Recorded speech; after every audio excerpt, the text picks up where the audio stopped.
안녕하세요. 신혜가 책방입니다. 저는 책방지기 한 걸음씩입니다. 오늘은 지난 시간에 이어 필립 얀시의 놀라운 하나님의 은혜를 정리해 드리도록 하겠습니다. 오늘은 이 책의 마지막 시간이 되겠는데요. 그래서 다른 때보다 양이 조금 더 많아서 시간이 좀 길어질 것 같아요. 양해해 주시기 바랍니다. 오늘은 12장, 13장, 14장, 15장을 정리해 드리도록 하겠습니다. 12장, 뒤섞인 향기. 1993년 말 나는 사회상에 대한 복음주의 진영의 히스테리 가까운 경고에 저욱이 우려를 느꼈다. 나는 칼럼을 써서 다음과 같이 맺었다. 우리의 진정한 도전은 미국을 기독교화하는 것이 아니라 갈수록 더 적대적인 세상 속에서 그리스도의 교회가 되도록 노력하는 것이다. 크리스찬니티 투데이 편집진이 붙인 칼럼 제목이 더 센세이션을 불러일으켰다. 클린턴이 적 그리스도가 아닌 이유. 편지가 꽤 왔는데 대개는 빌 클린턴이 적 그리스도라고 주장하는 사람들이 쓴 것이었다. 이 칼럼이 어쩌다가 대통령 책상까지 가게 되어 몇 달 후 클린턴 대통령이 복음주의자 12명을 조찬에 초대할 때 내가 거기 끼게 됐다. 대통령은 그리스도인들로부터 별로 은혜를 경험하지 못했다. 대통령은 우리에게 말했다. 웬만한 비난과 적의는 그러려니 한 만큼 정계에 오래 있었지만 그리스도인들한테 받는 미움은 정말 뜻밖입니다. 그리스도인들은 왜 이렇게까지 나를 미워하는 겁니까? 물론 그날 아침 접견실에 있던 사람들이 대통령이 왜 그리스도인들 사이에 그런 미움을 불러일으켰는지 잘 알고 있었다. 낙태와 동성애 권리에 관한 정책에다 특히 본인의 도덕적 흠집에 대한 보고가 더해지면서 많은 그리스도인들이 그의 신앙 고백을 진심으로 보기 어렵게 된 것이다. 한 존경받는 그리스도인 지도자는 내게 딱 잘라 이렇게 말하기도 했다. 빌 클린턴의 신앙 고백이 진실이라면 그런 가치관을 지닐 수는 없네. 그날 조찬을 기사로 쓴 지 몇 달 후 백악관에서 다시 초청장이 왔다. 이번에는 잡지에 대통령 단독 인터뷰를 싣자는 것이었다. 낙태 문제가 대화의 대부분을 차지했다. 데이비드 네프와 나는 어떻게 이 까다로운 질문을 꺼내야 할지 전략적으로 미리 준비해 갔으나 막상 상황이 되니 자연스럽게 나왔다. 마침 그날 아침 우리 세 사람 다 전국 조찬 기도회에 참석했다가 테레사 수녀가 미국의 낙태 성행에 대해 대통령을 대담히 경책하는 말을 들었다. 클린턴은 조찬 후 테레사 수녀를 따로 만났던 터라 우리랑 또 그 주제로 이야기하는 것에 대해 불안한 빛을 보였다. 나는 빌 클린턴 신앙의 수수께끼라는 기사를 통해 먼저 대통령의 낙태관을 소개했고 내 친구가 제기했던 질문도 깊이 다루었다. 빌 클린턴의 신앙 고백이 진실이라면 그런 정책을 지지할 수 있을까? 나는 대통령의 어린 시절 친구들 및 지인들과의 대화를 포함하여 많은 연구를 했고 그 결과 증거는 분명해 보였다. 클린턴의 신앙은 정치적 이득을 위한 쇼가 아니라 존재의 절제적 한 부분이었다. 인터뷰 후 나는 클린턴 대통령과 그의 신앙에 대해 나름대로 균형 잡힌 기사를 쓰느라고 썼다. 특히 테레사 수녀의 도덕적 절제 기준과 클린턴의 모호한 입장을 대조시켜가며 낙태 문제의 상당 지면을 할애했다. 독자들의 질풍노도 같은 반응은 전혀 예상 밖이었다. 내 우편함까지 분노의 편지가 담긴 가방들을 끌고 온 우편 배달부가 그 무게 때문에 지쳐서 앞으로 회복될지 모르겠다. 잡지를 한 25년 동안 독자들의 엇갈린 반응은 받을 만큼 받아보았다. 그럼에도 불구하고 이 산더미 같은 악담 편지를 읽으며 나는 세상에서 은혜라는 말이 복음주의 그리스도인과 자동적으로 연결되지 않는 이유를 실감할 수 있었다. 사도 바울의 서신은 대개 형식이 비슷하다. 그는 앞부분에서 하나님의 은혜의 부요함 같은 심오한 신학적 개념을 살펴본 다음 있을 법한 반론에 답하는 시간을 꼭 갖는다. 그러고 나서야 실제적인 적용으로 들어간다. 그 부요함을 복잡한 일상생활 속에 어떻게 옮겨 놓을지 알아보는 것이다. 은혜 받은 사람은 남편으로서, 아내로서, 교인으로서, 시민으로서 어떻게 살아가야 할 것인가?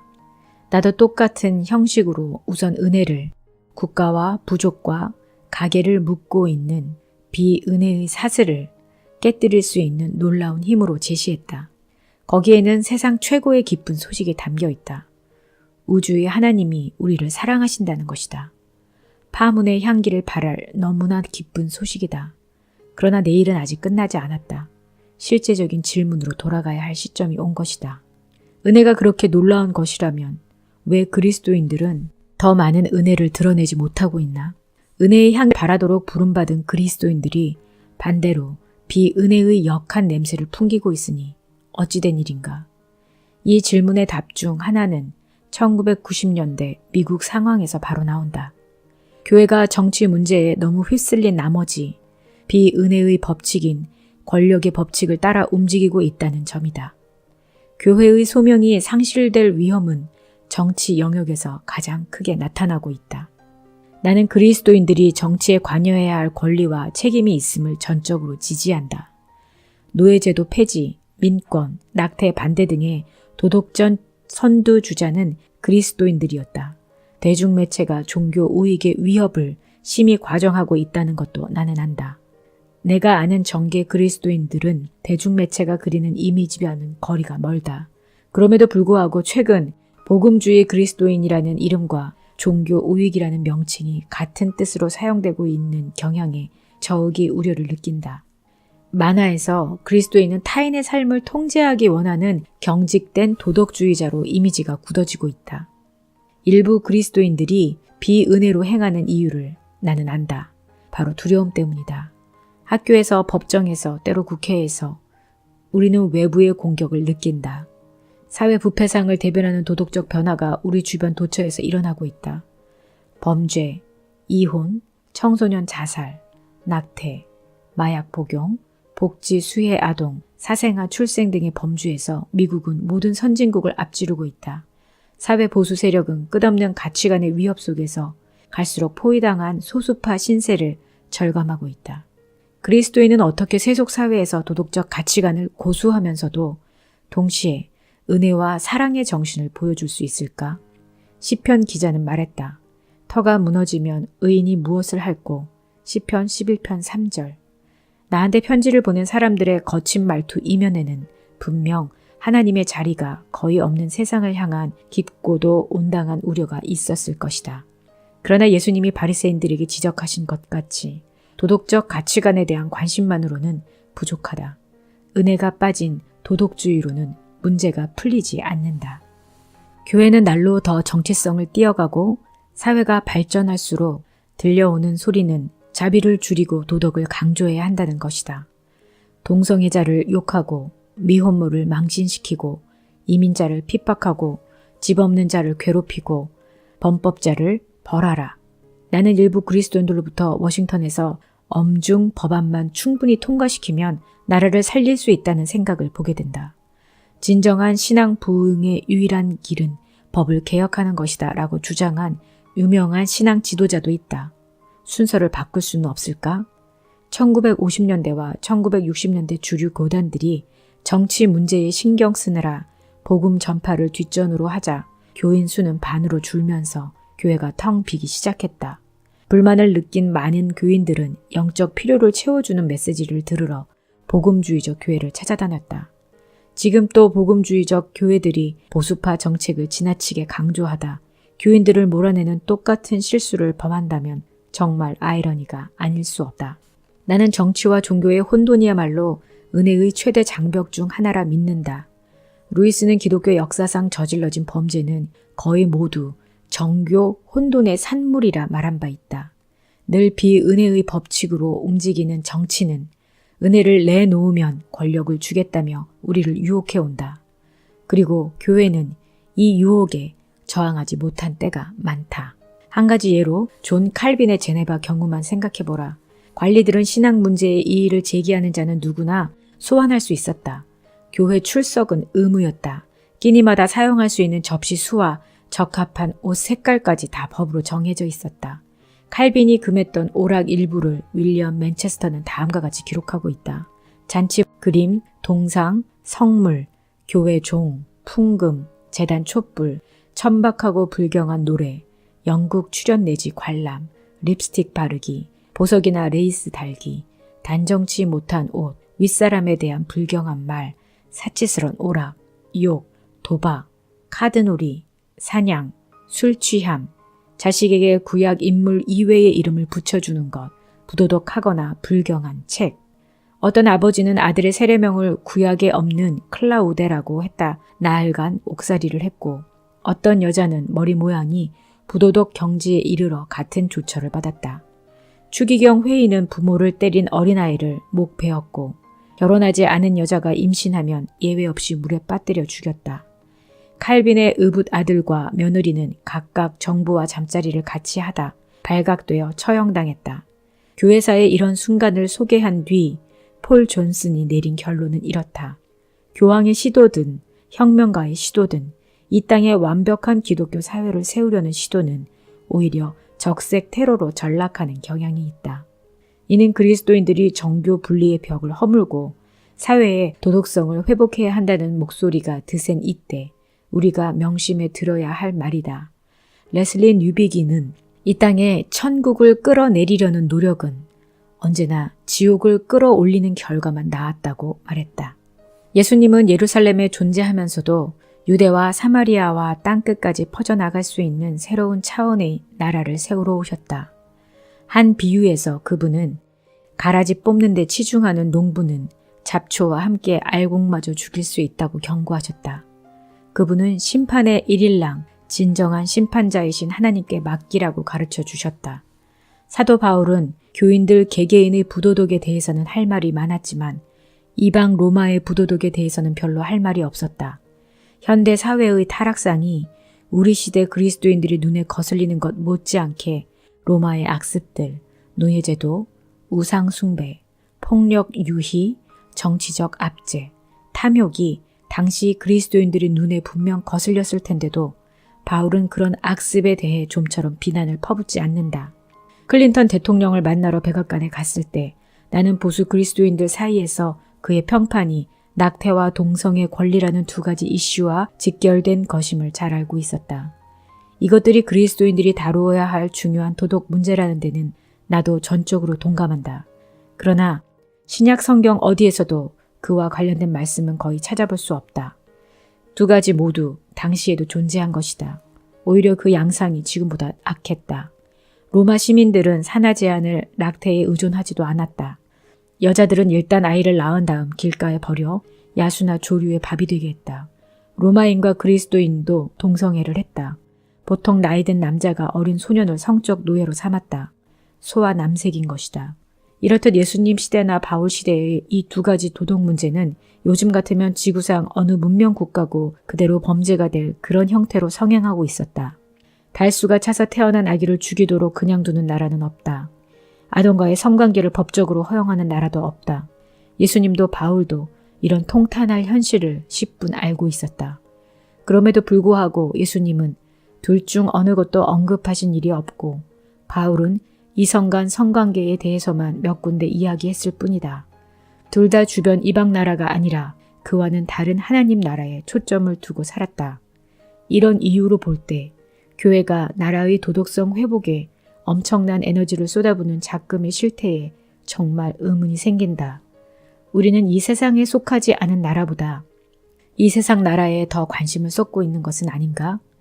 오늘날 복음주의 교회에 대한 대중의 인상은 사실상 예수님이 언급조차 하지 않으신 두 가지 이슈에 열을 올리는 모습에 의해 결정되고 있다. 미래의 역사가들이 1990년대 복음주의 교회를 돌아보며 세상에 은혜의 향기를 전하는 일이나 지상 명령을 수행하기 위해서는 별로 한 일이 없으나 다만 낙태와 동성애 권리의 도덕 전선에서 용감히 싸웠다고 평한다면 우리 마음이 어떨까? 13장 뱀 같은 지혜. 1950년대에 내가 자랄 때만 해도 교장 선생님이 교내 방송으로 기도문을 읽는 것으로 하루가 시작됐다. 학교에서는 하나님 다음으로 국가에 충성을 맹세했고 주일 학교에서는 국기와 기독교기에 똑같이 충성을 맹세했다. 나는 이런 미국의 그리스도인들이 갈수록 기독교를 적대시하는 사회를 어떻게 은혜로 대할 것인가 라는 전혀 새로운 도전에 접하리려고는 꿈에도 생각하지 못했다. 우리는 날마다 기독교 유산을 일깨우는 것들 속에 살아가고 있다. 공무원, Civil Service, 법무성, Ministry of Justice 등 정부 기관 용어 자체가 종교적 뉘앙스를 풍기고 있다. 미국인들은 재해에 재빨리 대처하고 장애자의 권익을 옹호하며 고장난 차를 보면 멈춰서 도와주고 자선 사업에 수십억 불을 내놓는다. 이런 몸에 밴 습관 모두가 기독교의 뿌리에서 자란 국민 문화를 보여준다. 해외에 나가본 사람만이 이런 은혜의 꾸밈음이 모든 문화에 있는 것이 아님을 알 수 있다. 요즘 미국에서 교회와 정부를 혼돈하는 사람은 거의 없다. 그 변화는 숨막힐 정도로 빨라 지난 30년 사이에 태어난 사람은 내가 말하는 기독교적 합의가 뭔지도 모를 지경이다. 충성을 맹세할 때 하나님 아래서 라는 말이 덧붙여진 것이 불과 1954년이고 우리가 믿는 하나님 안에서라는 문구가 국가 공식 표어가 된 것이 1956년이라니 정말 믿어지지 않는다. 그 후 대법원은 학내 기도를 금지시켰고 일부 교사들은 학생들이 종교적인 주제에 대해 장문하는 것을 막으려 했다. 영화와 텔레비전에서도 나쁘게 말할 때 외에는 그리스도인을 언급하는 일이 거의 없고 공공장소에서 종교적 상징물을 제거하라는 법정 판결은 일상사가 되었다. 하나님과 점점 멀어지는 듯한 사회에서 그리스도인은 어떻게 은혜를 베풀 수 있을까? 성경에 나오는 인물들이 보인 반응은 너무나 다르다. 엘리야는 동굴에 숨어 지내며 아합의 이교 정부에 급작스러운 공습을 했으나 동시대의 오바댜는 한편으로는 하나님의 참 선지자들을 숨겨주면서도 당시 사회 체제 속에 들어가 아합 궁의 관리직을 맡아 지냈다. 에스더와 다니엘은 이방 제국에 뽑혀 쓰였으나 요나는 다른 이방 나라에 심판을 외쳤다. 예수님은 한 로마 총리의 판결에 따르셨으나 바울은 가이사 황제에게까지 호소했다. 설상가상으로 성경에는 민주주의 시민을 위한 직접적 권고가 한마디도 없다. 바울과 베드로는 독자들에게 권세에 복종하고 왕을 공경하라 했지만 민주주의에서는 시민인 우리가 바로 왕이다. 헌법상의 권리로 우리가 정부를 구성하므로 정부를 무시한다는 것은 있을 수 없는 일이다. 거기다 만일 국민 대다수가 그리스도인이라면 짐짓 도덕적 다수파로 자처하며 기독교식 문화를 만들지 못할 이유도 없지 않은가. 모종의 기독교적 합의가 미국을 휩쓸 때만 해도 이런 문제는 별로 급하지 않았다. 이제 신앙을 사랑하고 동시에 나라를 사랑하는 우리 모두는 그 사랑을 표현하는 최선의 방법을 정해야만 한다. 미래가 어떻게 되든 반드시 적용되어야 할 3가지 잠정적인 결론을 나누고자 한다. 첫째, 지금쯤이면 분명해졌겠지만 나는 하나님의 은혜를 베푸는 일이야말로 그리스도인이 주로 기여해야 할 부분이라 믿는다. 고든 맥도날드의 말처럼 교회가 할 수 있는 일은 세상도 다 할 수 있으나 한 가지 예외가 있으니 곧 세상은 은혜를 보일 수 없다는 것이다.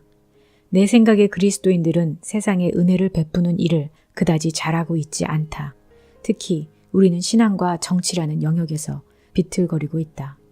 정치의 양극화 생리에 휩쓸려 경계선 맞은편에 있는 적을 향해 고함치기란 참으로 쉬운 일임을 나는 안다. 그러나 예수님은 원수를 사랑하라고 명하셨다.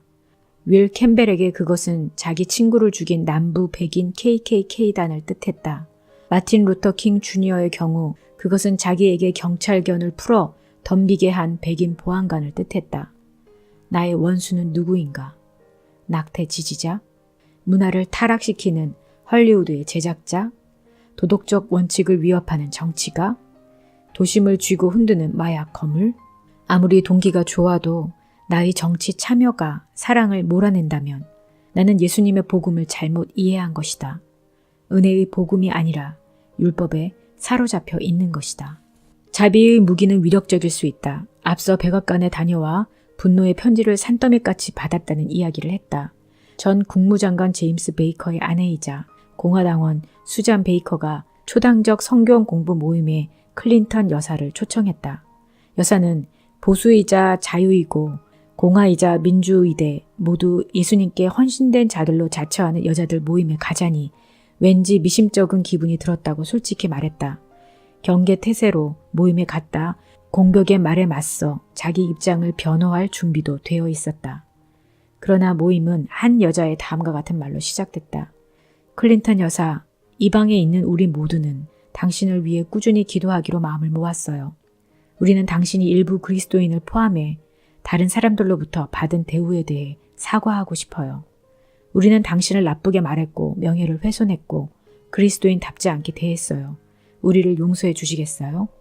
그날 아침 힐러리 클린턴은 다른 말에는 준비되어 있었지만 사과는 전혀 뜻밖이었다고 말했다. 모든 의심이 눈 녹듯 쓰러졌다. 후에 전국 조찬 기도회에서 힐러리 클린턴은 이 모임에서 받은 영적 선물을 열거하는 것으로 연설을 했다. 그러면서 자기 딸 또래 아이들을 위해서도 비슷한 모임을 시작할 수 있느냐고 물었다. 첼시 역시 은혜가 충만한 그리스도인을 많이 만나보지 못했던 것이다. 테레사 수녀는 미국이 아프도록 준다는 사랑의 본뜻을 상실할 위기에 처할 정도로 이기적인 나라가 됐다고 말했다. 가장 큰 증거는 낙태이며 그 결과가 만연된 폭력으로 나타나고 있다고 했다. 어머니가 자기 아기를 죽여도 그냥 두면서 어떻게 사람들에게 살인하지 말라고 할 수 있습니까? 낙태를 허용하는 나라는 국민에게 사랑을 가르치는 것이 아니라 그들이 원하는 것을 얻기 위해 폭력을 사용하는 것을 가르치는 것입니다. 테레사 수녀는 폭력이 걱정이다. 인도나 아프리카 같은 곳에 굶주린 아이들이 걱정이다 하면서 어머니의 고의적인 선택으로 죽어가는 수백만 명의 생명은 안중에도 없으니 앞뒤가 맞지 않는 일이라고 말했다. 그러면서 임신했으나 아기를 원치 않는 여자들에게 해결책을 하나 내놓았다. 그 아이를 나한테 주십시오. 내가 원합니다. 내가 돌보겠습니다. 낙태당할 아이라면 누구든 받아 그 아이를 사랑하고 그 아이로부터 사랑을 받을 다른 부부에게 넘겨줄 의향이 있습니다. 이미 테레사 수녀는 캘커타의 입양을 원하는 가정에 3,000명의 아기를 연결시켜준 바 있다. 테레사 수녀가 시종 들려주는 자신이 섬겼던 이들의 가슴 불클한 사연에 깊이 감동받지 않는 사람은 없었다. 조찬 후 테레사 수녀는 클린턴 대통령을 만났는데 나중에 보니 클린턴도 그 대화에 깊은 영향을 받았음을 알 수 있었다.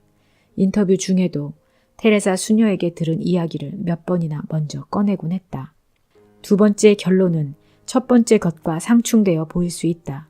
즉, 은혜의 방식에 따른다고 해서 교회가 정부와 완벽한 조화를 이루고 살게 되지는 않는다는 것이다. 타 문화권의 복음을 들고 간 선교사들도 특정 관습에 도전할 필요성을 느끼곤 했는데 이는 곧 국가와의 정면 대결이 되었다. 인도 선교사들은 카스트 제도, 아동 결혼, 신부 화형, 과부 제물 등에 맞서 싸웠다. 남미에서는 인신 제물을 못하게 막았고 아프리카에서는 일부 다처제와 노예제도에 반대했다. 신앙이란 개인의 경건에서 그치는 것이 아니라 사회 전반에 주는 메시지도 된다는 사실을 그리스도인들은 알았던 것이다. 예컨대 신학적 근거를 아는 그리스도인들이 노예 폐지 운동을 시작한 것은 우연이 아니다. 데이비드 흉 같은 철학자들은 흑인을 열등하게 보았고 사업가들은 흑인을 값싼 노동력으로 보았다.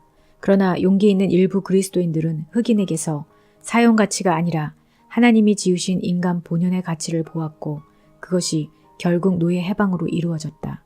약점투성이지만 교회는 간헐적으로 부족하게 남아 세상에 예수님의 은혜의 메시지를 베풀어 왔다. 노예 제도를 종식시킨 것도 오직 기독교였고 병원과 호스피스를 처음 지어 환자를 돌보기 시작한 것도 기독교였다. 초기 노동운동, 여성 참정권, 금주법 실시, 인권운동, 평등권 등도 같은 출처에서 나온 것이다. 미국에 대해 로버트 벨라는 미국사의 주요 문제 중 종교단체가 공적으로 큰 소리를 내지 않은 것은 하나도 없다고 말했다. 최근 역사만 봐도 민권운동의 일선 지도자들 마틴 루터 킹 주니어, 랄프 에버너티, 제시 잭슨, 앤드류 영은 다 성직자였다. 그 설득력 있는 연설이 말해준다. 흑인 교회는 물론 백인 교회들도 이 운동을 후원하고자 건물과 인력망과 사상과 자원봉사자와 신학을 제공했다. 마틴 루터 킹 주니어는 후에 빈곤 문제, 월남전 반대 등으로 운동의 범주를 넓혔다. 정치 참여의 이슈가 보수적인 대의들로 바뀌면서 그리스도인의 정치 참여가 경계를 불러일으키기 시작한 것은 극히 최근 일이다. 스티븐 카터가 불신의 문화에서 주장하듯 그런 경계는 권력자들이 새로운 정치 참여자들의 주장을 싫어한다는 사실만 더 입증해 줄 뿐이다. 스티븐 카터는 정치 참여에 대해 훌륭한 조언을 남겼다. 효과적인 참여를 이루려면 은혜로운 그리스도인들이 자기가 지지하거나 반대할 이슈를 지혜롭게 잘 골라야 한다는 것이다. 역사적으로 그리스도인들은 중도의 곁길로 빠지는 경향을 보였다. 노예제도 폐지와 민권운동을 주도한 개신교가 동시에 천주교, 이민, 프리메이슨 등을 반대하는 광적인 운동으로 빗나간 것도 사실이다. 교회의 정치 참여에 대한 현 사회의 우려는 다분히 이런 잘못된 운동에 기인한 것이다. 지금은 어떤가? 우리는 싸울 문제를 지혜롭게 고르고 있는가? 낙태, 성문제, 생명과 죽음의 정의 등은 분명 주목할 만한 가치가 있는 이슈이다. 그러나 정계 복음주의자들이 제작한 각종 문서를 igno라면 총기 서지권, 교육부 폐지, 나프타 무역협정, 파나마 운하 조약, 국회 임기 등의 문제를 피할 수 없다. 몇 년 전 전국 복음주의협회 회장의 10대 사업에 자산 매각 소득세 폐지도 있었다는 말을 들었다. 보수 종교 집단 이슈가 보수 정치 집단 이슈와 똑같은 경우가 너무 많다. 우선순위의 근거가 영적인데 있지 않다는 것이다. 그리스도인들은 정치에 관여하면서 예수님의 가르침과는 정반대로 비둘기처럼 지혜롭고 뱀처럼 순결할 때가 너무 많았다. 사회가 교회의 기여를 존중해주기 원한다면 우리가 먼저 선택에 좀 더 지혜를 보여야 한다. 교회와 정부의 관계에 대한 세 번째 결론은 체스터턴에게 빌려온 원리로 교회와 정부가 친해지면 정부에는 좋지만 교회에는 나쁘다는 것이다. 정부는 주일에 상점과 극장문을 닫게 할 수는 있으나 예배를 강요할 수는 없다. KKK단의 살인자들을 체포하여 처벌하게 할 수는 있으나 증오는 치유할 수 없고 더욱이 사랑은 가르칠 수 없다. 이혼하기 어렵도록 법률을 제정할 수는 있으나 남편이 아내를, 아내가 남편을 사랑하게 할 수는 없다. 가난한 자들에게 보조금은 지급할 수 있으나 부자들로 하여금 동정과 정의를 베풀게 할 수는 없다. 간음은 금할 수 있으나 정욕은 막을 수 없고 절도는 금할 수 있으나 탐심은 막을 수 없고 사기는 금할 수 있으나 교만은 막을 수 없다. 정부가 장려할 수 있는 것은 선이지 거룩함이 아니다. 14장 한 점 푸르른 땅 19세기 영국에는 500개에 가까운 자선단체가 생겨났으며 그중 최소 4분의 3이 복음주의적으로 운용되고 있었다. 찰스 시므온, 윌리엄 몰버포스 등 소수의 헌신된 그리스도인이 모여 만든 클래펌 당의 회원 중 5명이 국회의원으로 뽑혔다.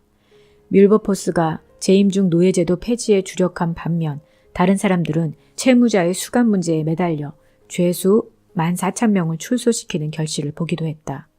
아동노동, 공적 부도덕, 음주 등에 반대하며 교육 확산, 영세민 주택 문제, 장애인 지원 등의 운동을 주도한 이들도 있다.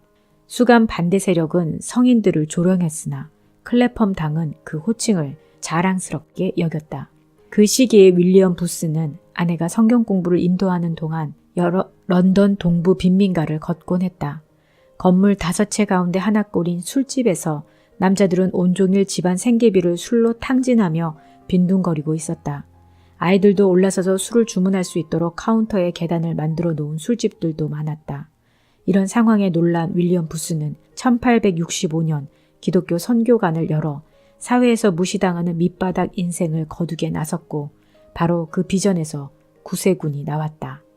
전통 교단들이 부스 주변에 꼬이는 무리에 눈살을 찌푸리는 통에 부스는 이들 은혜의 상급을 수용할 교회를 따로 세워야 했다.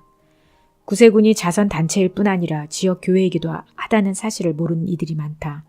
그럼에도 불구하고 구세군보다 재정 후원금이 많이 들어오는 자선단체는 없다. 효율성 조사만 하면 구세군이 1등으로 나온다. 가난한 자를 먹이고 집 없는 자를 재우며 중독자를 치유하는 사역은 물론 재난 현장에 가장 먼저 도착하는 것도 구세군이다. 운동은 계속 성장하여 현재 은혜의 병력 수는 100만 명에 달하고 복무 국가도 100여 국에 달한다. 윌리엄 부스의 한 덩이 누룩이 전 세계의 각 사회에 퍼진 것이다. 윌리엄 부스나 클래펌 당이 주도한 개혁은 마침내 공공정책이 되기에 이르렀다. 정직과 근명과 순결과 자선으로 통하는 빅토리아 시대 정신은 온 사회에 퍼져나갔고 영국은 주변 다른 국가들이 겪은 유혈 사태를 면할 수 있었다. 기독교적 합의가 무너지고 사회의 신앙이 사라진 결과는 무엇일까? 생각할 필요도 없다. 금세기야말로 그 질문에 대한 답의 생생한 사례가 아닌가. 러시아를 생각해보라. 공산당 정부는 역사상 유례없는 반종교적 광포함으로 러시아의 유산을 짓밟았다. 교회와 사원과 회당을 파괴하고 자녀에 대한 종교 교육을 금하고 신학교와 수도원을 폐쇄하고 성직자를 옥에 가둬 죽였다. 그러나 공산국가의 종말은 만인이 아는 바다. 수천만 명의 목숨이 희생되었고 사회적 도덕적 혼돈을 겪고 나서야 러시아 국민은 잠에서 깨어났다. 언제나 그렇듯 예술가들이 먼저 입을 열었다. 알렉산더 솔제니치는 말했다. 인간이 하나님을 잊어버려 이런 일이 터진 것이다. 모스크바에 방문했을 때 하나님이 움직이고 계시다는 강한 인상을 받았다. 영적인 의미가 아니라 글자 그대로 하나님이 짐을 싸서 이사하고 계시다는 뜻이다. 서유럽은 하나님의 별 관심이 없고 미국은 하나님을 변두리로 밀어내고 있다. 어쩌면 하나님 나라의 미래는 한국, 중국, 아프리카, 러시아 같은 속에 속한 것일지도 모른다. 하나님 나라는 왕의 뜻에 따르는 신민이 있는 곳에 꼽히게 되어 있다. 오늘 미국의 실상은 과연 그런가? 하나님의 이사를 예견하며 나는 미국인으로서 슬픔을 느낀다. 그러나 동시에 나의 궁극적 충성이 미국이 아니라 하나님 나라에 있음을 어느 때보다 분명히 깨닫는다. 예수님의 제자들은 사랑하는 예루살렘이 전소되는 모습을 보았다. 로마나 스페인이나 이디오피아로 이주하면서 그들은 분명 눈물로 뒤돌아보았을 것이다. 얼마 전 젊었을 때 중국에서 사역한 노령의 선교사와 대화한 일이 있었다. 그는 공산주의 점령과 함께 추방당한 6,000명 선교사 중 하나였다. 러시아와 마찬가지로 중국 공산주의도 교회 잔멸에 열을 올렸다. 지금은 저명한 중국 전문가가 된 노령의 선교사에게 지난 40년간 달라진 것이 무엇인지 물어보았다. 내가 중국을 떠날 때 그리스도인 수는 적게 잡아 75만 명쯤 됐지요. 지금은 여러 수치가 많이 나와 있지만 3,500만 명으로 보면 안전할 겁니다. 분명 교회와 성령은 선교사 없이도 잘 해냈다. 현재 중국 교회는 미국에 이어 세계에서 두 번째로 큰 복음주의 단체다. 어느 중국 전문가에 따르면 중국의 부흥은 교회 역사상 수적으로 가장 큰 부흥이라 한다. 묘한 일이지만 정부의 억압이 오히려 교회에 유리하게 작용한 것이다. 권력 구조로부터 완전히 차단된 중국 그리스도인들은 교회 본연의 사명인 예배와 전도에 힘썼을 뿐 정치 문제에는 별로 관여하지 않았다. 법을 바꾸는 일이 아니라 삶을 바꾸는 일에 집중한 것이다. 솔직히 인정하거니와 미국에 돌아와 보니 러시아와 세계가 미국의 그리스도인들로부터 은혜를 배울 수 있다는 희망의 근거는 별로 없었다. 예수님이 보이신 천국은 일종의 비밀 세력 같은 것이다. 이리떼 속의 양떼, 밭에 감추인 보화, 가장 작은 씨앗, 가라지 속에 자라는 알고, 밀가루 반죽에 넣은 작은 누루, 고기에 뿌린 소금, 모두가 사회 속에 들어가 역사하여 안에서 밖으로 변화시키는 운동을 암시하고 있다. 햄 한 덩어리를 보존하는데 소금이 한 삽이나 필요하지 않다. 조금만 있으면 된다. 예수님이 남기고 가신 추종 세력은 거대한 다수가 아니다. 한 줌의 소금으로도 차차 세계 최강 제국까지 품을 수 있음을 아셨기 때문이다. 로마의 위대한 유산, 법전, 도서관, 원로원, 군대, 도로, 수로, 기념관 시설은 점점 망해갔지만 예수님께 작은 천국을 배운 적은 무리는 흥왕하여 지금도 건재하고 있으니 얼마나 기이한 일인가. 죄렌 키에르케고르는 자신을 간첩이라고 말했다. 한 세계에 살되 최고의 충성은 다른 세계에 바치는 그리스도인의 행동은 과연 간첩과 같다. 우리는 외국인이요. 성경의 표현으로는 나그네다. 나는 전체주의 국가에 가보고 나서야 그 말의 의미를 새삼 깨달았다. 적대적인 세상 속의 천국 이미지, 적어도 그것이 신약 성경이 말하는 교회의 비전이다. 드와이트 무디는 100사람 중 하나가 성경을 읽으면 나머지 99은 그리스도인을 읽는다고 말했다. 공산주의 국가의 반체제 인사처럼 그리스도인들도 살아가는 법칙이 다르다. 보네포는 유별나고 이례적이라는 뜻에서 우리를 특이한 사람이라 썼다. 이는 예산 일이 아니다. 예수님이 십자가에서 돌아가신 것은 선량한 시민이 되어서거나 남들보다 좀 더 착하게 살아서가 아니다. 당시 권세 잡은 자들은 예수님과 제자들을 전복 세력으로 정확히 보았다. 그들이 로마나 예루살렘보다 높은 권세의 명령에 따랐기 때문이다. 특이한 한 사람으로서 그리스도인들은 분명 주변 세상보다 높은 기준을 가진 개인 윤리를 보여야 한다. 그러나 한 가지 예만 보자. 여론조사가 조지 바나에 따르면 이혼율의 경우 현대 미국의 거듭난 그리스도인 27%, 불신자가 23%보다 높고 그 중에서도 근본주의자로 자처한 집단 30%가 가장 높다. 사실 이혼율이 가장 높은 6개 중 4개가 소위 바이블 벨트에 들어있다. 현대의 그리스도인들은 독특하게는커녕 남들과 똑같거나 더 나쁜 경향을 보이고 있다. 개인 윤리 수준이 주변보다 높지 않은 한 도덕적 방부제 역할은 요원한 일이다. 그러나 설사 그리스도인이 윤리 수준이 최고에 달한다 해도 그것만으로는 복음을 충족시킬 수 없다. 바리새인들의 윤리는 흠잡을 데 없지 않았던가. 예수님은 그리스도인의 표지를 한 단어로 축약하여 말씀하셨다. 너희가 서로 사랑하면 이로써 모든 사람이 너희가 내 제자인 줄 알리라. 요한복음 13장 35절. 교회가 전복 세력이 될 수 있는 가장 확실한 길은 이 한 가지 명령에 일관성 있게 순종하는 것이다. 정치는 사람들 사이에 선을 긋는다. 반대로 예수님의 사랑은 그 선을 끊고 은혜를 베푼다. 그리스도인들이 정치에 가담하지 말아야 한다는 말은 아니다. 가담하되 정치의 법칙이 사랑의 계명을 대신하게 해서는 안 된다는 말이다. 내 친구 중에 임신 상담소에서 일하던 여자가 있다. 독실한 천주교 신자인 친구는 내담자들을 선도해 낙태를 피하게 하고 아이를 길러줄 양부모를 찾아주는 일을 했다. 상담소가 어느 유명한 대학교 옆에 있다 보니 낙태 찬성 데모대의 감시 표적이 되는 일이 잦았다. 눈 내리고 추운 미시간주의 어느 겨울날 친구는 빵과 커피 심부름을 보내며 상담소를 막아선 시위대가 모두 먹을 수 있도록 충분한 양을 사오게 했다. 음식이 도착하자 친구는 직접 가지고 나가 원수에게 주었다. 그러면서 말했다. 이 문제에 대해 우리 입장이 서로 다른 건 알아요. 하지만 저는 여전히 학생들을 존중해요. 이렇게 밖에 하루 종일 서 있으려면 얼마나 춥겠어요. 드시고 기운을 돋우면 좋을 것 같아서요. 시위대는 충격 때문에 입을 열지 못했다. 대부분 마시지는 않으면서도 중얼중얼 고맙다고 말하며 커피만 쳐다보고 있었다. 그리스도인도 권력이 세계에 들어설 수 있으나 그로 인해 사랑을 뒷전으로 할 수는 없다. 마틴 루터 킹 주니어는 말했다. 사랑 없는 권력은 무모한 남용에 빠진다. 최선의 권력은 사랑으로 정의의 요구를 시행하는 것이다. 그리스도인이 약한 자들을 섬기는 것은 그들이 섬김받을 자격이 있어서가 아니라 하나님이 정반대 대우를 받아 마땅한 우리에게 그 사랑을 베푸셨기 때문이다. 그리스도는 하늘에서 내려오셨으며 제자들이 명예와 권력을 꿈꿀 때마다 가장 큰 자는 곧 섬기는 자임을 일깨워 주셨다.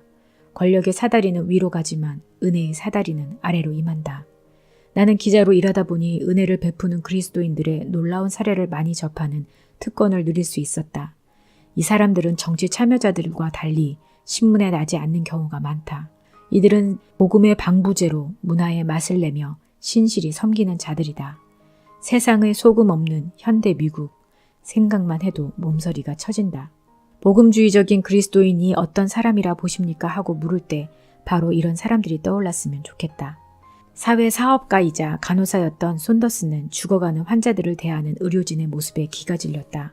한마디로 의료진은 그들이 실패의 상징인 양 거들떠보지도 않았다. 죽어가는 이를 돌보는 일은 전통적으로 교회의 7가지 자비사역 중에 하나였기에 그리스도인 손더스는 그런 태도에 거부감을 느꼈다. 아무도 간호사 말을 들으려 하지 않자 손더스는 사람들이 찾아와 존엄성을 유지하고 고통 없이 죽을 수 있는 곳을 세우기 위해 다시 의대에 가서 의사가 되었다. 현재 호스피스는 미국 내에 있는 2,000개를 포함해 40개국에 존재하고 있으며 그중 반은 기독교에 기반을 두고 있다. 12단계 프로그램을 바탕으로 주중 어느 밤이든 미국 전역의 교회 지하실, 재향군인회관, 거실 등에서 모이는 수많은 집회를 빼놓을 수 없다. AA를 창시한 그리스도인들은 이 모임을 기독교 기관으로 국한할 것인지 기독교 원리를 따라 세우되 누구나 올 수 있게 할 것인지를 선택의 기로에 섰었다. 결국 후자를 택했고 지금은 수백만 명의 미국인이 알코올, 마약, 섹스, 음식 등에 대한 중독의 치유 방안으로 이 프로그램을 찾고 있다. 지금도 남부 특유의 코맹맹이 소리로 말하는 알라베마주 출신 백만장자 사업가 밀라드 풀러도 있다. 돈은 많았으나 불행했던 그는 오래지 않아 모든 재산을 처분하여 지구상 모든 이는 집다운 집에 살 자격이 있다는 단순한 전제하에 기관을 하나 설립했다. 현재 국제 헤비타트 운동에는 세계 각지에 집을 짓겠다는 자원봉사자가 수천 명씩 몰려들고 있다. 플러가 저희를 의심하는 어느 유대인 여자에게 자기 일을 이렇게 설명해 주었다. 부인, 우리는 전도하려 하지 않습니다. 그리스도인이 아니어도 우리가 지은 집에 사실 수 있고 또 지으실 수 있습니다. 그러나 분명한 사실은 저와 많은 자원봉사자들이 이 일을 하는 이유는 예수님의 말씀에 순종하기 때문입니다. 워터게이트 사건으로 감옥에 갇혔다가 출소할 때는 상향 욕구 대신 하향 욕구를 가지고 나온 척 콜슨도 있다. 그가 설립한 감옥 선교회는 현재 80여 개국에서 활동 중이다. 콜슨의 천사나무 사업 덕에 200만이 넘는 미국 죄수 가족이 크리스마스 선물을 받았다. 교인들이 굶주리는 죄수들에게 가꾸운 빵과 스튜가 담긴 통을 들고 오는 나라도 있다. 브라질의 정부는 한 감옥의 감독권을 아예 감옥 선교회에 넘겨주어 그리스도인 재소자들이 자체 운영하게 했다. 후마이타 감옥에는 직원이 둘밖에 없는데도 폭동이나 탈옥의 문제가 전혀 없고 출소자 재범률도 브라질 전역이 75%인 반면 이곳은 4%밖에 되지 않는다. 제3세계 국가들의 많은 어린이들이 입천장이 갈라져도 치료를 받지 못하고 평생 그냥 사는 모습에 충격을 받은 정형외과 의사 빌 맥이도 있다. 인도에서 알고 지내던 의료 선교사들, 특히 나병 환자들을 섬긴 이들도 생각난다. 비은혜의 척도가 있다면 천민 계급 출신 나병 환자들보다 더 멸시받는 집단은 이 세상에 없다. 더 이상 내려갈 곳이 없다. 나병 치료의 중대한 진전은 거의가 기독교 선교사들의 산물이다. 나병 환자들을 직접 만지며 간호하려는 사람이 그들밖에 없기 때문이다.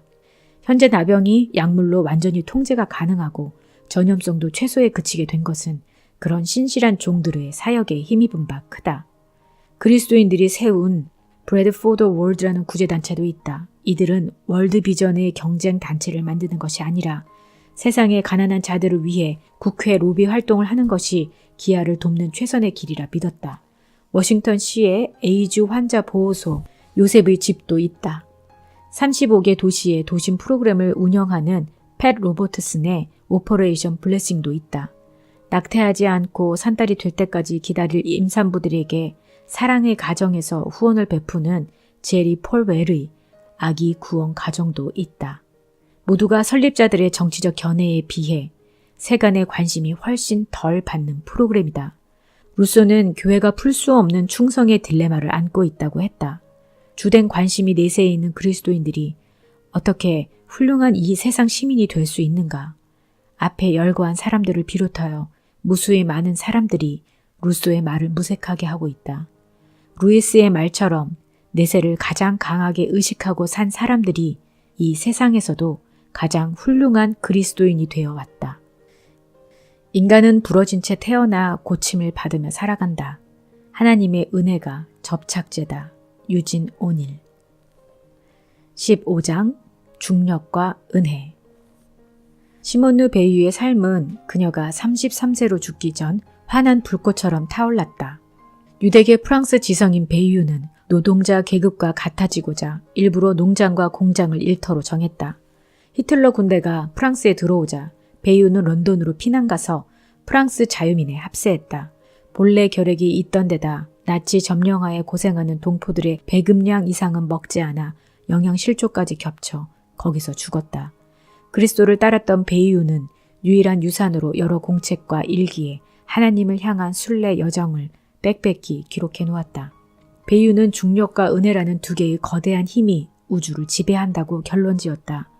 중력으로 한 물체는 그 자체 속으로 우주를 점점 더 흡수함으로써 계속 몸집을 불리기 위해 다른 물체들을 끌어당긴다. 인간 내부에도 이와 똑같은 힘이 작용한다. 인간도 확장하고 획득하여 중요성을 키우려 한다. 아담과 하와의 반역도 하나님과 같이 되려는 욕망 때문에 발생한 것이 아닌가.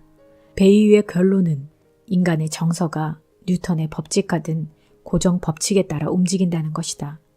영혼의 모든 자연적 움직임은 물리적 중력의 법칙과 유사한 법칙에 의해 지배된다. 은혜만이 유일한 예외다.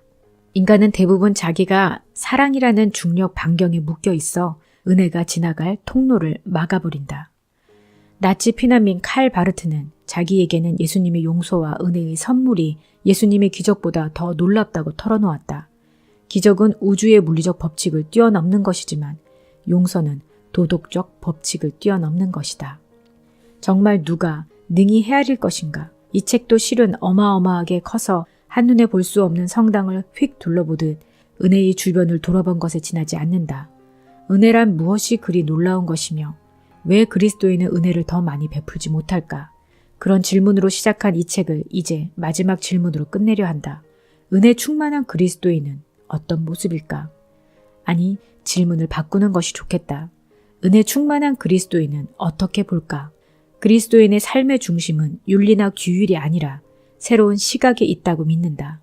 자기 개발이나 확장 따위로는 어떻게 해도 하나님을 기쁘시게 할 수는 없는 죄인으로서 자신을 보기 시작할 때 곧 영적 중력의 힘을 벗어나는 것이다.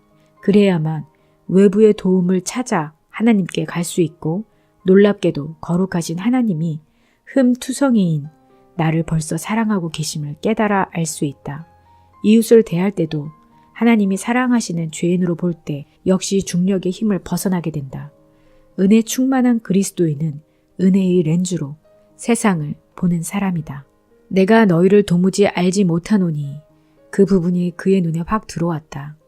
친구는 하나님께 나를 알리는 것이야말로 인간의 중요한 과제 중 하나, 아니 가장 중요한 과제라는 것을 깨달았다. 선행으로는 충분하지 않다. 하나님과의 관계는 완전 노출에 기반을 두어야 한다. 가면을 벗어야 한다. 토마스 머튼은 하나님의 필요성을 알기 전에는 하나님을 찾을 수 없다고 말했다. 강력한 신앙적 배경에서 자란 사람에게는 이런 인식이 쉽게 오지 않을 수 있다. 내가 다닌 교회는 완벽주의 성향이 있어서 교인 모두 아나니아와 삽비라처럼 영적으로 꾸미려는 유혹을 받았다. 나중에 알고 보면 일주일 내내 치고받고 싸운 집인데도 주일이면 언제 그랬냐는 듯 웃는 얼굴로 차에서 내렸다. 최상의 과면으로 외관을 깨끗이 해야 한다는 교만한 유혹은 아직도 나를 찾아온다. 루이스는 말했다. 거울인 우리에게 밝은 구석이 있다면 그 밝음은 오직 우리를 비추는 햇빛에서 온 것이다. 이를 인정하기는 쉽지만 계속 의식하며 살기란 거의 불가능하다. 분명 우리에게도 타고난 밝음이 조금은 있을 것이다. 분명 우리는 그렇게까지 피조물일 리가 없다. 이어 루이스는 말한다. 은혜란 하나님이 필요함을 어린아이처럼 순전히 즐겁게 받아들이는 것이요. 기쁨으로 완전히 의존하는 것이다. 즐거운 거지가 되는 것이다. 피조물이요 즐거운 거지인 우리는 의존으로 하나님께 영광을 돌린다.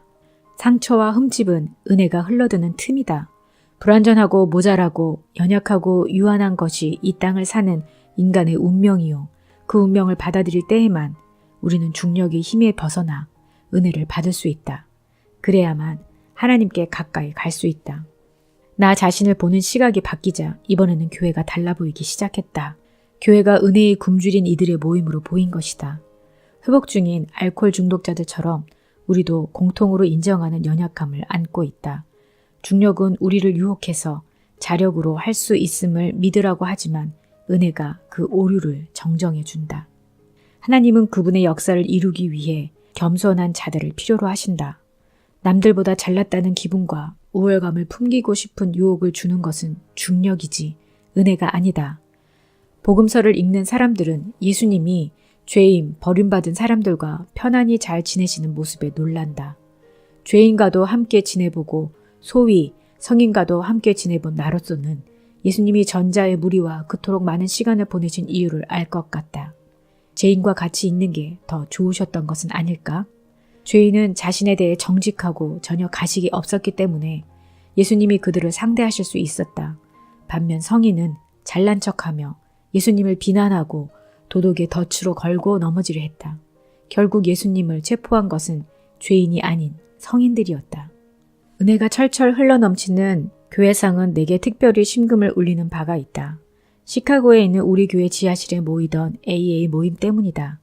A가 시설을 빌릴 수 있는 교회는 많지 않다. 장소를 어지럽히는 경향이 있다는 아주 실제적 이유 때문이다. AA 회원들은 약물 중독과 알코올 중독이라는 귀신을 퇴치하기 위해 담배와 커피라는 하극 귀신의 힘을 빌리는데 그 과정에서 생기는 벽과 커튼의 그을음이며 바닥과 탁자의 커피 자국을 달갑게 보는 교회가 많지 않다. 내가 다니던 교회는 어쨌든 AA의 문을 열기로 했다. 친구 따라 강남 간다고 회복 단계에 있는 알코올 중독자 친구가 있어 가끔 AA에 가본 일이 있다. 처음 따라갔다가 여러모로 신약 교회를 닮은 AA의 모습에 깜짝 놀랬다. 유명한 텔레비전 방송인과 이름난 몇 명 백만장자가 실직자들 및 바늘자국을 감추려 팔뚝에 반창고를 붙인 이들과 스스럼 없이 한데 어울려 있었다. 동정 어린 경청, 따뜻한 반응, 수많은 포옹 등이 어루어진 나눔의 시간은 소그룹의 교과서를 보는 듯했다. 소개는 이런 식이었다. 저는 탐이라고 합니다. 알코올 중독자 그리고 약물 중독자입니다. 즉시 모두가 그리스 합창 마냥 한 목소리로 외친다. 안녕 탐.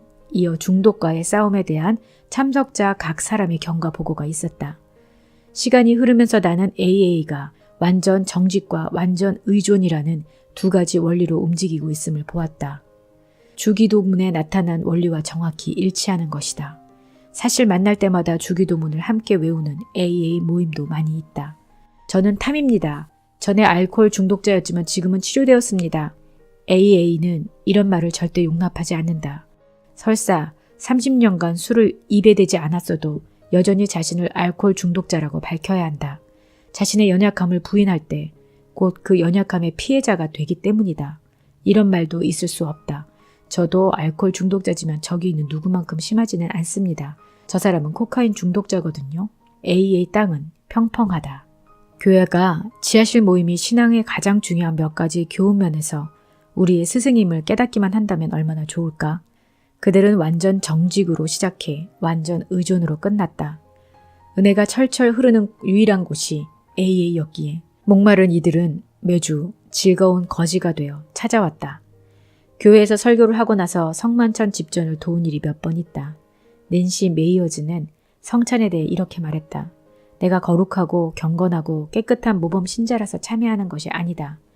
영혼이 중증 저혈당 때문에 골골거리는 의심과 불안과 분노투성이의 문제 신자이기에 참여하는 것이다. 그리스도의 몸, 그리스도의 피, 이런 사람들에게 철철 넘치는 은혜 외에 무엇을 줄 수 있으랴? 교회가 베풀 것으로 은혜의 수단보다 더 나은 것이 무엇이 있으랴? 깨어진 가정들, 연약한 개인들, 여기에 은혜가? 그렇다. 바로 여기다. 어쩌면 위층의 교회도 아래층 AA 모임과 별반 다르지 않았는지 모른다. 신기하게도 은혜의 렌즈는 교회 바깥 사람들도 같은 관점으로 보게 한다. 나 자신이나 교회 안의 사람들처럼 그들 역시 하나님이 사랑하시는 죄인이다. 집 나간 자식이 되어 아주 먼 곳을 헤매는 자들도 있겠지만 그럼에도 불구하고 아버지는 그들이 돌아오면 기쁨과 축하로 맞으러 서서 기다리고 계신다. 요한복음에는 예수님이 우물가에서 여인과 나눈 즉흥적인 대화가 기록되어 있다. 당신은 남자가 먼저 이혼을 제의하던 때였다. 이 사마리아 여인은 5 남자한테 버림받은 여자였다. 예수님은 여자의 지저분한 삶을 지적하시는 말로 시작하실 수도 있었다. 그러나 그분은 여자여, 남편도 아닌 남자랑 살다니 그게 얼마나 부도덕한 짓인지 아느냐고 말씀하지 않으셨다. 그분의 말씀은 사실상 이런 것이었다. 내가 몹시 목마르구나. 예수님은 지금 깃는 물로는 결코 만족을 얻을 수 없다고 말씀하시며 여자에게 갈증을 영원히 씻어줄 생수를 주셨다. 나는 도덕적으로 찬동할 수 없는 사람을 만날 때면 예수님의 이 정신을 되살리려 애쓰며 혼자 중얼거린다. 이 사람은 몹시 목마른 사람일 거야. 헬리나 웬 신부와 대화한 적이 있다. 샌프란시스코의 여러 에이즈 환자 사역단체를 방문하고 막 돌아온 그는 환자들의 슬픈 사연에 깊은 동정을 품게 됐다. 다들 너무나 사랑을 원하고 있습니다. 사랑에 갈급해 죽을 정도입니다. 라고 그는 말했다. 그는 그들을 엉뚱한 물을 찾고 있는 목마른 자들로 본 것이다. 기독교에는 죄는 미워하되 죄인은 사랑하라는 원리가 있다. 말처럼 쉽지 않은 일이다. 그리스도인들이 예수님의 훌륭한 본을 따라 이것만 다시 실천하면 하나님의 은혜의 통로라는 소명을 성취하는 데 성큼 다가갈 것이다. 루이스는 죄를 미워하는 것과 죄인을 미워하는 것을 시시콜콜 구분한다는 것이 오랫동안 이해가 안 갔다고 한다. 어떻게 사람은 미워하지 않으면서 그 사람이 한 일만 미워할 수 있단 말인가. 그러나 내가 평생 그렇게 해온 대상이 한 사람이었음을 오랜 후에야 알았다. 바로 나였다. 내 비겁함과 속임수와 탐욕은 지독히 미워했어도 나 자신은 계속 사랑한 것이다. 거기엔 전혀 어려움이 없었다. 그런 행동을 미워한 것도 실은 나를 사랑했기 때문이다. 자신을 사랑했기에 자신이 그런 일이나 하는 존재임이 밝혀지는 것이 슬펐던 것이다. 루이스는 그리스도인이 죄를 미워하는 일에는 타협이 있을 수 없다고 말한다. 내 속의 죄를 미워하는 것과 같은 방식으로 남의 죄도 미워해야 한다. 상대의 그런 행동을 안타까이 여기며 언제 어디선가 어떻게든 회복되기를 바라는 마음으로 말이다. 찬송가 나 같은 죄인 살리신에 관련한 빌 모이어즈의 다큐멘터리 비디오에는 런던 웸블리 스타디움에서 찍은 장면이 나온다. 대부분 록밴드인 다양한 음악 그룹이 남아프리카 공화국의 변화를 축하하려 모였는데 무슨 이유에선지 제작진은 오페라 가수 제시 노만을 마지막 순서로 짜놓았다. 비디오는 스타디움의 떠들썩한 군중 장면과 제시 노만의 인터뷰 장면을 왔다 갔다 한다. 도열한 스피커 굉음으로 건즈 앤 로지스 같은 그룹들이 장장 12시간 동안 군중의 귀를 때려 이미 술과 마약에 취한 팬들의 흥분을 고조시켰다. 군중은 앵콜을 외쳐댔고 록그룹들은 기꺼이 응했다.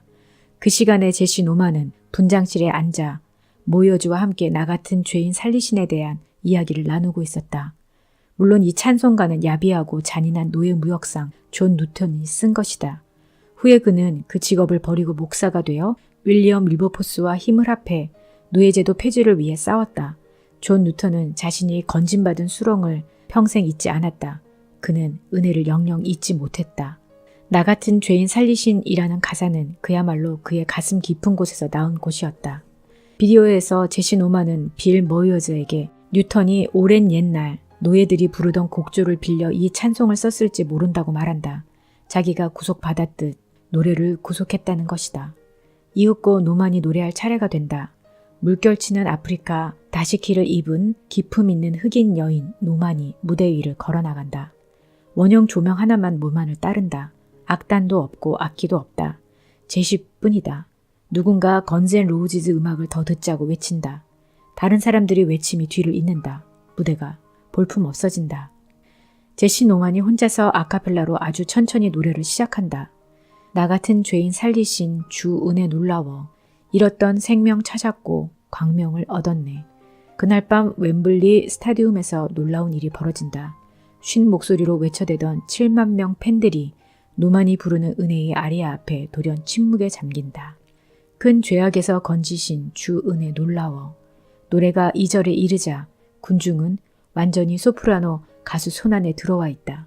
3절에 이르자 수천 명의 팬들이 오래전에 들었던 거의 잊혀진 가사를 기억 속에서 더듬으며 노래를 따라 부른다.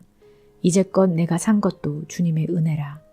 거기서 우리 영원히 주님의 은혜로 해처럼 밝게 살면서 주 찬양하리라. 제시 노만은 후에 그날 밤 웸블리 스타디움에 무슨 권능이 임했는지 모르겠다고 고백한 바 있다.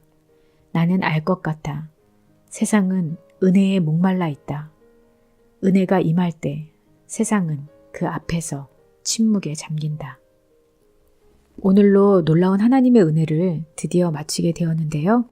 오랜 시간 동안 들어주셔서 감사합니다. 다음에는 새 책으로 만나 뵐게요. 감사합니다. 안녕히 계세요.